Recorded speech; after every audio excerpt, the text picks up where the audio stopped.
Hello everyone and welcome back to my channel. So this is unit 2 of class 11 business administration and the topic is business environment. Right? Business जो है वो exist करता है एक environment के अंदर. Right? Business के आसपास एक environment होता है और business की जितनी भी activities है it is influenced by the environment. So let's start with the topic. Business environment का मतलब क्या है? वो सारी कंडीशंस जो बिजनेस को इन्फ्लुएंस करती है और बिजनेस के आसपास होती है. ये बिजनेस है बेटा, ठीक है. इसके आसपास एक एनवायरनमेंट होता है और ये एनवायरनमेंट का मतलब कुछ कंडीशंस होती हैं, कुछ इवेंट्स होते हैं, जैसे पॉलिटिकल एनवायरनमेंट होता है जो बिजनेस की एक्टिविटीज को इन्फ्लुएंस करता है. आपने देखा होगा कि 2016 में जब कॉन्सेप्ट आया था डीमोनेटाइजेशन का, राइट, तो उस साल बिजनेस की सारी जो एक्टिविटीज थी it was also got affected due to the decision which was taken by the government. तो बिजनेस के कई ऐसे जो एक्टिविटीज हैं उनमें बिजनेस की जो सारी एक्टिविटीज हैं it get influenced due to the external environment. तो क्या है ये एनवायरनमेंट, कैसे बिजनेस को इन्फ्लुएंस करता है, वो हम अब इस चैप्टर में स्टडी करेंगे. सो ये वाली डेफिनेशन भी आप कर सकते हो कि business environment encompasses set of conditions. कौन सी कंडीशन है? इकोनॉमिक, सोशल, पॉलिटिकल, ये सारे डिटेल में भी हम पढ़ेंगे. ओके, बिजनेस में अब बेटा ये देखिए, दो तरह के फोर्सेस होते हैं, specific and general. Specific forces कौन से होते हैं? ये जिसका डायरेक्ट बिजनेस पे इन्फ्लुएंस होता है. कस्टमर्स, कॉम्पिटिटर्स, इन्वेस्टर्स, ये डायरेक्टली बिजनेस को इफेक्ट करते हैं. अगर कस्टमर ने गुड्स खरीदे, बिजनेस डाउन हो जाएगा. कॉम्पिटिटर स्ट्रॉन्ग आ गए तो बिजनेस इफेक्ट होगा. इन्वेस्टर्स अगर पैसा बिजनेस में नहीं लगा रहे, बिजनेस कैसे ग्रो करेगा? तो स्पेसिफिक फोर्सेस कौन से हो गए आपके?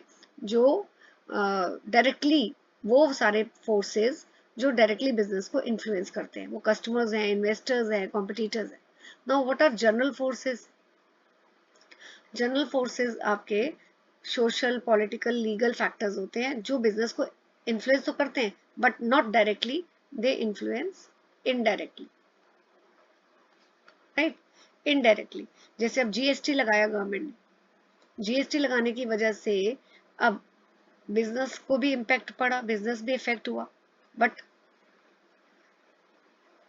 कैसे? अब कस्टमर्स है वो कोई भी गुड्स खरीद रहा है, ठीक है, पहले वो 80 रुपीज का खरीदता था. सपोज जीएसटी लगने की वजह से रेट कितना हो गया? कस्टमर को कितना पे करना है? 80 नहीं देना, कस्टमर को 88 देना है.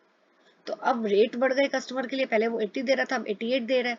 तो उसकी डिमांड कम हो जाएगी, कस्टमर की डिमांड कम होगी तो इसका इम्पैक्ट क्या होगा? बिजनेस भी डाउन चला जाएगा. तो ये जो जीएसटी है ये भी बिजनेस को इन्फ्लुएंस कर रहा है बट डायरेक्टली नहीं कर रहा, इनडायरेक्टली कर रहा है. पहले जीएसटी की वजह से डिमांड कम हुई और फिर बिजनेस कम हुआ. लेकिन जो स्पेसिफिक फोर्सेस होते हैं जैसे कस्टमर्स, ये डायरेक्टली इन्फ्लुएंस करते हैं. कस्टमर नहीं डिमांड कर रहा तो बिजनेस डाउन हो गया. So this is the difference. Now nature of business environment. First is system approach. System approach का क्या मतलब है कि बिजनेस एक पूरा प्रॉपर सिस्टम है जहाँ पे गुड्स और सर्विसेज बनाए जाते हैं. कैसे बनाते हैं आप उनको? आप रॉ मटेरियल्स लेते हैं. कौन देता है रॉ मटेरियल? एनवायरनमेंट. यहाँ मैं इसको दोबारा लिख देती हूँ. तो एनवायरनमेंट जो है वहां से बिजनेस को रॉ मटेरियल्स मिलते हैं और बदले में बिजनेस इन रॉ मटेरियल्स को यूज करता है, कन्वर्ट करता है फिनिश गुड्स में और एनवायरनमेंट को सप्लाई करता है. Right, so this is called system approach. ये एक सिस्टम है कि रॉ मटेरियल मिला एनवायरनमेंट से, उसको कन्वर्ट किया और फिनिश गुड्स एनवायरनमेंट को दे दी. सोशल रिस्पॉन्सिबिलिटी अप्रोच का मतलब है कि बिजनेस सिर्फ प्रॉफिट अर्न करने के लिए नहीं होता, बिजनेस की रिस्पॉन्सिबिलिटी भी है, सोशल रिस्पॉन्सिबिलिटी भी है towards government, employees, customers. Now what is creative approach? कि बिजनेस को कस्टमर्स को गुड्स प्रोवाइड करने. तो it has to be bring changes in the society. तो कुछ ना कुछ इनोवेशन करना चाहिए, मॉडिफिकेशन करते जाना चाहिए, अपॉर्चुनिटीज अवेल करनी चाहिए कि कैसे अपॉर्चुनिटी को यूज के हम नया प्रोडक्ट बना सकते हैं। सो क्रिएटिव होना चाहिए। नाउ फीचर्स, बिजनेस एनवायरनमेंट के फीचर्स हम पढ़ रहे हैं। पहला है एग्रीगेटिव। एग्रीगेटिव का मतलब है कि बिजनेस जो एनवायरनमेंट है वो एनवायरनमेंट बेसिकली बिजनेस को इन्फ्लुएंस करता है, और एनवायरनमेंट में बहुत सारे फोर्सेस होते हैं, right? Political, legal, technological, natural. तो ये सारे एक्सटर्नल फोर्सेस बिजनेस को इन्फ्लुएंस करते हैं। तो इन सब का ये जो total sum of all the forces है, हम उसका इम्पैक्ट पढ़ते हैं कि पॉलिटिकल का क्या इम्पैक्ट होगा, टेक्नोलॉजिकल का बिजनेस में क्या इम्पैक्ट होगा, इकोनॉमिक चेंजेस का बिजनेस में क्या इम्पैक्ट होगा। तो बिजनेस एनवायरनमेंट है, it is the total of all the external forces. Second है इंटर रिलेटेड। जितने भी एलिमेंट्स हैं बिजनेस एनवायरनमेंट के, जो भी हम डिटेल में आगे पढ़ेंगे, वो इंटर रिलेटेड है। तो अभी एनवायरनमेंट का एलिमेंट्स का एग्जांपल इन्होंने दिया हुआ है, पॉलिटिकल और लीगल, पॉलिटिकल और सोशल, सॉरी। तो देखिए, सोशल प्रेशर जब आता है लोगों का कि पॉल्यूशन नहीं होना चाहिए, ये किसका एलिमेंट है? सोशल एनवायरनमेंट का। इसकी वजह से क्या हुआ है, गवर्नमेंट ने एंटी पॉल्यूशन लॉज बनाए। तो सारे जो एलिमेंट्स हैं आपस में इंटर रिलेटेड है। सोशल एनवायरनमेंट की वजह से पॉलिटिकल एनवायरनमेंट भी इम्पैक्ट होता है, उस पर भी इम्पैक्ट पड़ता है। देन रिलेटिविटी, कि बिजनेस एनवायरनमेंट एक रिलेटिव कॉन्सेप्ट है। रिलेटिव कॉन्सेप्ट का मतलब है हर कंट्री का बिजनेस एनवायरनमेंट जो है वो डिफरेंट होता है, डिपेंड करता है कि उसके सिचुएशन कैसी है, कंट्री की और दूसरी कैसी है। अनसर्टेन भी होता है बिजनेस एनवायरनमेंट, क्योंकि चेंजेस बहुत जल्दी जल्दी होते हैं, ठीक है। सो डिफिकल्ट होता है फ्यूचर को फोरकास्ट करना, प्रिडिक्ट करना, इसलिए एनवायरनमेंट अनसर्टेन है। कॉम्प्लेक्स भी होता है, बहुत डिफिकल्ट होता है कि क्या इम्पैक्ट रहेगा सोशल एनवायरनमेंट का बिजनेस पे, इकोनॉमिक एनवायरनमेंट का बिजनेस में। तो इनके इम्पैक्ट को हम जो है इंटरप्रेट करने में भी हमें थोड़ी सी डिफिकल्टी होती है। नौ एलिमेंट्स, हम अभी तक मैं बोली जा रही हूँ कि बिजनेस एनवायरनमेंट के एलिमेंट्स होते हैं। एलिमेंट्स है कौन से, that we are going to study. जो बिजनेस एनवायरनमेंट है बेटा, वो कॉम्बिनेशन है बोथ इंटरनल और एक्सटर्नल एनवायरनमेंट, राइट? जो इंटरनल एनवायरनमेंट होता है वो कंट्रोलेबल होता है, क्योंकि बिजनेस इंटरनल है तो बिजनेस का कंट्रोल होता है। एक्सटर्नल एनवायरनमेंट जो है वो अनकंट्रोलेबल होता है, बिजनेस का कोई कंट्रोल नहीं होता उन एलिमेंट्स में। फैक्टर्स क्या है इंटरनल एनवायरनमेंट के? ये इंटरनल एनवायरनमेंट मैंने अभी आपको बताया, इसको हम कंट्रोलेबल एनवायरनमेंट भी बोलते हैं, राइट? तो पहला है कैपिटल। कितनी कैपिटल क्या है? फाइनेंस, जो जिसके बिना बिजनेस चल ही नहीं सकता, इसलिए इसको हम लाइफ ब्लड भी बोलते हैं बिजनेस का, ठीक है। तो मैनेजमेंट का पूरा कंट्रोल होता है कैपिटल पे। कैसे? क्योंकि मैनेजमेंट जो है एफिशिएंटली फंड्स को यूज कर सकता है, ऑप्टिमम यूटिलाइज कर सकता है फंड्स को। तो it is up to the management की फंड्स को कैसे यूज करना है, वो मैनेजमेंट के हाथ में है, मैनेजमेंट का पूरा कंट्रोल है। ह्यूमन रिसोर्स, ये भी कंट्रोलेबल इंटरनल एनवायरनमेंट है, राइट? तो अगर अच्छे ह्यूमन रिसोर्स एफिशिएंट एम्प्लॉयज होंगे तो they can take business to heights. तो इसलिए किस तरह के लोगों को एम्प्लॉय करना चाहिए बिजनेस में, वो भी मैनेजमेंट डिसाइड करता है कि कॉम्पिटेंट हो, एफिशिएंट हो, राइट? तभी बिजनेस की रेपुटेशन भी ग्रो करती है। Then management politics, policy, sorry, management policies का क्या मतलब है?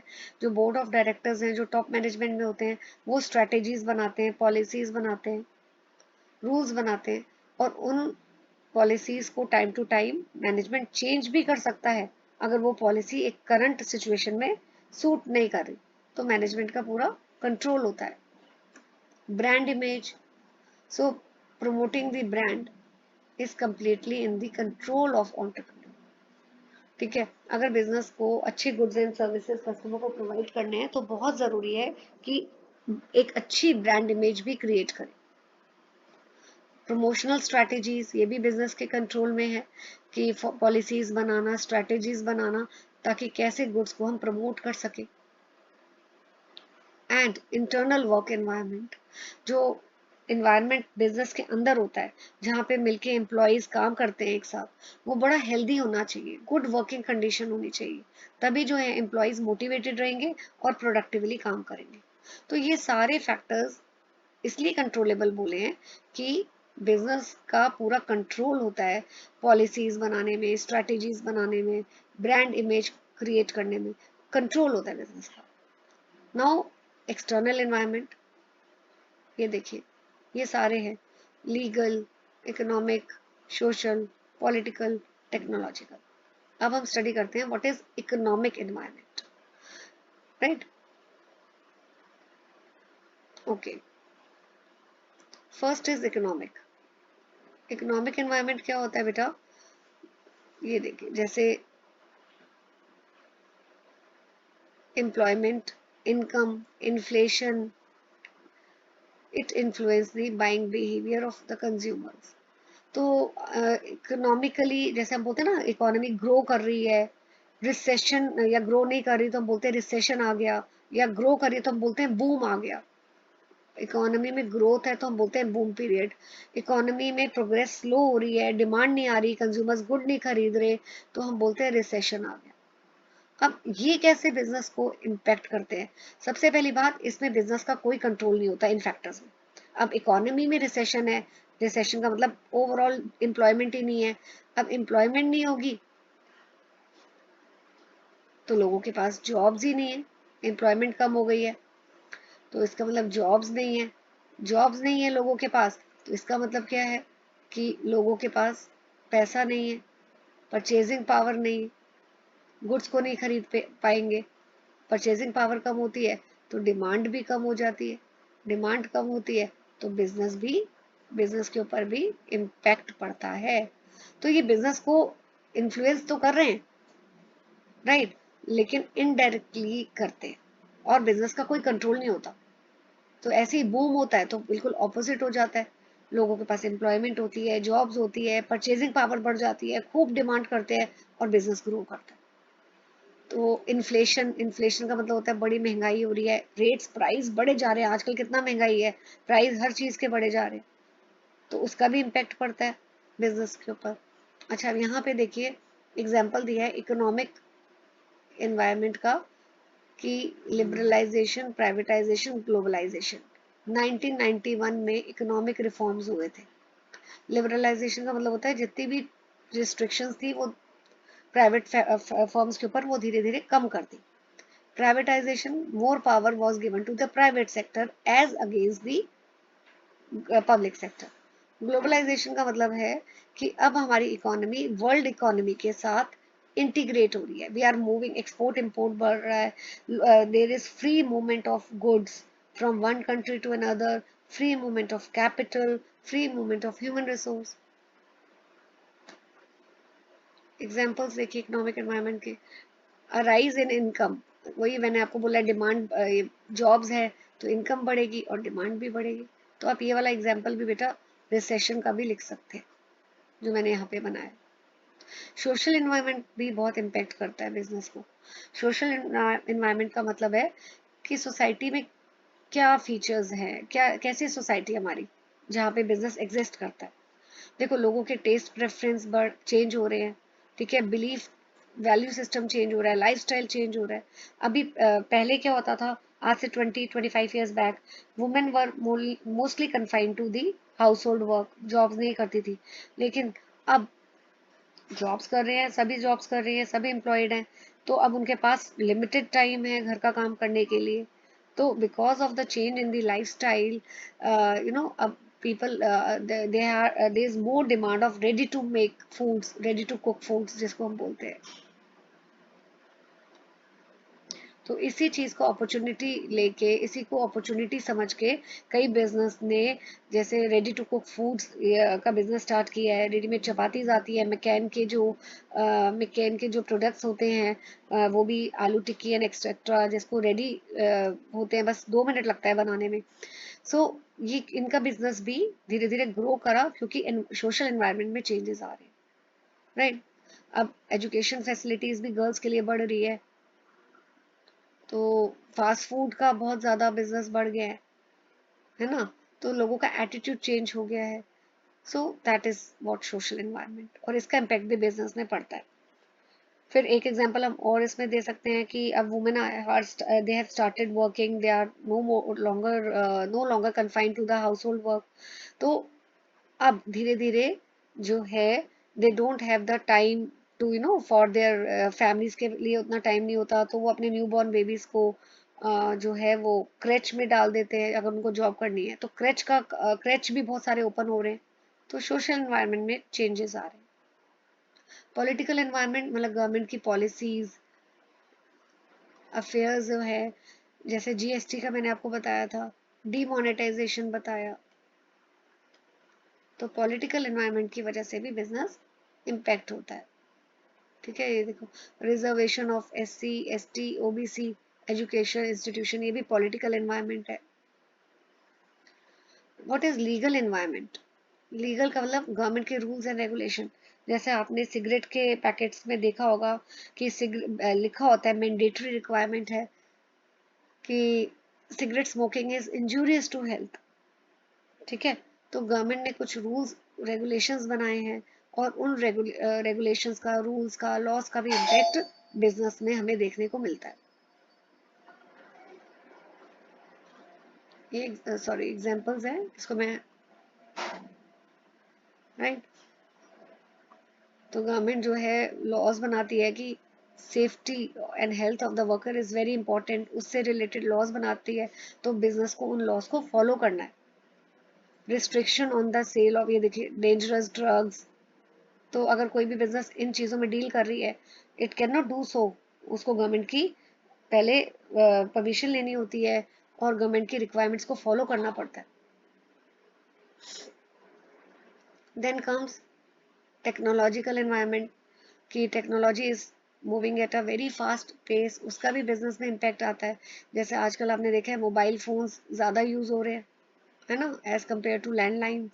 ई टिकटिंग, आप एरोप्लेन की टिकट्स हो, मूवी की टिकट्स हो, रेलवेज की हो, तो आप ऑनलाइन बुक करा लेते हैं। और जो बिजनेस इस टेक्नोलॉजी को अडेप्ट नहीं करता, इसको फॉलो नहीं करता, इनकॉर्पोरेट नहीं करता, तो पीछे रह जाता है, क्योंकि आजकल सब कुछ टेक्नोलॉजी की से हो रहा है। Now, what is environment analysis? Next topic is environment analysis. Environment को study करना, उसको बोलते हैं environmental analysis.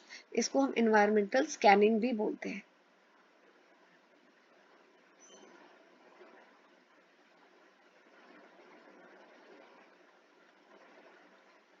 एनालाइज करना, तो स्वॉट हम एनालाइज कैसे करते हैं, हम स्टडी कैसे करते हैं, हम स्वॉट एनालिसिस कंडक्ट करते हैं। एस का मतलब होता है strength, W means weaknesses, weakness. O का मतलब होता है अपॉर्चुनिटीज, एंड टी का मतलब होता है थ्रेट्स, राइट। स्वॉट एनालिसिस, ये देखिए, स्ट्रेंथ, वीकनेस, जो मैंने अभी ऊपर बताया आपको, एंड थ्रेट्स। अभी स्ट्रेंथ क्या होते हैं, वीकनेस क्या होता है, अपॉर्चुनिटी क्या होता है, और थ्रेट्स क्या होता है, ये हम पढ़ेंगे आगे। स्ट्रेंथ और वीकनेस जो है वो इंटरनल एट्रीब्यूट्स होते हैं। यानी अगर हम बोलते हैं what are strength and weakness, business की क्या स्ट्रेंथ है, बिजनेस की क्या वीकनेस है, ये इंटरनल एनालिसिस होता है। और एक्सटर्नल एनालिसिस क्या होता है, अपॉर्चुनिटी, एनवायरनमेंट में क्या क्या अपॉर्चुनिटीज हैं, क्या थ्रेट्स हैं, एक्सेट्रा। तो इसमें से हार्मफुल कौन से, हमारे वीकनेस एंड थ्रेट, ये देखिए, ये हार्मफुल है। स्ट्रेंथ और अपॉर्चुनिटीज हेल्पफुल होते हैं। ओके, व्हाट आर स्ट्रेंथ, यहाँ ये मैं छोड़ देती हूँ इसे।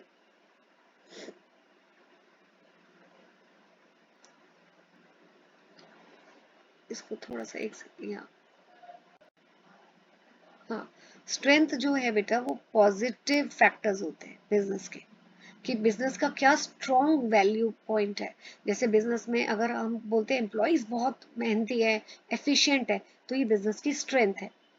ऐसे ही अगर बिजनेस एक बहुत अच्छी जगह में लोकेटेड है, रिसोर्सेज इजीली मिल रहे हैं, वो स्ट्रेंथ है बिजनेस की। और व्हाट आर वीकनेसेस? वीकनेसेस वो एक्टिविटीज हैं जो बिजनेस को नेगेटिवली इम्पैक्ट करती है, so that is weakness. Right. इसमें हम एग्जांपल क्या दे सकते हैं? अगर बिजनेस के एम्प्लॉयज अच्छी तरह काम नहीं कर रहे, लेथार्जिक है एंड टारगेट्स नहीं अचीव कर पा रहे, तो वो बिजनेस की वीकनेस हो गई। Right. The internal factors, mostly the resources and experience, general areas to consider. ये आपको देखना है, ह्यूमन रिसोर्स कैसा है, फाइनेंस, फिजिकल लोकेशन कैसी है बिजनेस की, क्या फंड्स काफ़ी हैं बिजनेस के पास या नहीं है। अगर फंड्स कम है, अवेलेबल, कोई बिजनेस को फंड्स नहीं मिल पा रहे हैं, तो that is a weakness. Right, etcetera. Now what are opportunities and threat? Opportunities जो होते हैं वो फेवरेबल ट्रेंड्स बोलते हैं, ठीक है, जो बिजनेस को पॉजिटिवली इम्पैक्ट करती है। तो मैं इसको एक वर्ड में लिख देती हूँ, what are opportunities? Opportunities are favourable trends. और what are threats? They are threats are unfavourable, unfavourable trends जो बिजनेस को नेगेटिवली इम्पैक्ट करते हैं। जैसे अगर कंपटीशन बहुत है मार्केट में, है ना, वो एक तरह से थ्रेट है। और अपॉर्चुनिटी, अगर आपको लग रहा है कि अभी तक इस एरिया में किसी ने स्टेप इन नहीं किया और आपने उस चीज़ को आइडेंटिफाई कर लिया और आपने वो एरिया एंटर कर लिया, वो नया प्रोडक्ट बनाने लगे जो अभी तक किसी ने नहीं बनाया, so that is a opportunity for you. Right. तो वो चीज़ें आपको ध्यान में देनी है कि क्या, कौन सी अपॉर्चुनिटी है और कौन से थ्रेट है।